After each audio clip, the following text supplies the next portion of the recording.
तो सर्वजन हिताय सर्वजन सुखाय कर दिया। बहुजन हिताय बहुजन सुखाय की जगह सर्वजन हिताय सर्वजन सुखाय हो गया। और जिसकी जितनी संख्या भारी उसकी उतनी हिस्सेदारी की जगह जिसकी जितनी थैली भारी उसकी उतनी हिस्सेदारी हो गई। यहां मिशन आकर के दफन हो गया, टूट गया, बिखर गया। काशीराम साहब के जितने पुराने साथी थे सब लात मार मार के पार्टी से निकाल दिए गए। इसलिए बहुजन समाज पार्टी का पतन हुआ। बाबा साहब अंबेडकर ने रिपब्लिकन पार्टी ऑफ इंडिया बनाई।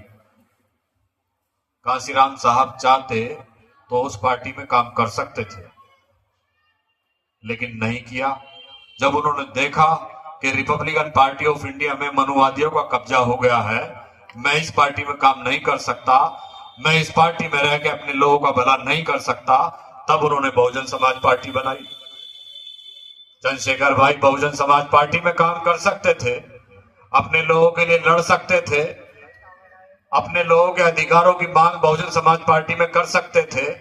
लेकिन जब उन्होंने देखा कि इस पार्टी में भी मनुवादियों का कब्जा हो गया है, इस पार्टी में भी सतीश चंद्र मिश्रा जैसे ब्राह्मण आकर के बहन जी की खोपड़ी में बैठ गए हैं और बहुजन समाज पार्टी ब्राह्मण समाज पार्टी बन के रह गई है, तब आजाद समाज पार्टी का गठन करना पड़ा।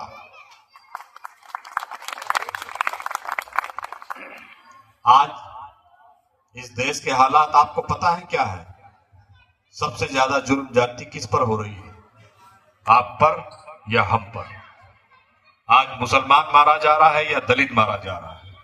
सबसे ज्यादा सरकारी जुल्म का अगर कोई शिकार हो रहा है तो यही दो कौम हो रही है, कोई और नहीं हो रहा।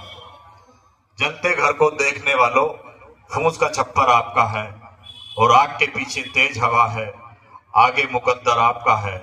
उसके कत्ल पे मैं भी चुपता, मेरा नंबर अब आया और मेरे कत्ल पे आप भी चुप हैं, अगला नंबर आपका है। हमें और आपको मिलना होगा, नहीं मिलोगे तो भारतीय जनता पार्टी वाले एक एक करके हमको मारेंगे। आरएसएस ने आज इस देश की जड़ों में जहर घोल दिया। आरएसएस बहुजन समाज को मिटाना चाहती है, उस बहुजन समाज को जिसको इस देश की सत्ता पर काबिज होना चाहिए, जिसके इस देश में सबसे ज्यादा वोट है, जिसके सरों की संख्या सबसे ज्यादा है, वो आज पिट रहा है। उसके साथ शोषण हो रहा है, उसके साथ जुल्म ज्यादती हो रही है। इस देश में दो विचारधाराएं काम कर रही हैं पहले से ही, एक मनुवाद और एक अम्बेडकरवाद। आज मनुवाद सर चढ़कर बोल रहा है, नहीं बोल रहा है। आज दलित घोड़ी के नाम पर मारा जाता है, मंदिर में जाने के नाम पर मारा जाता है, मूछ रखने पर मारा जाता है,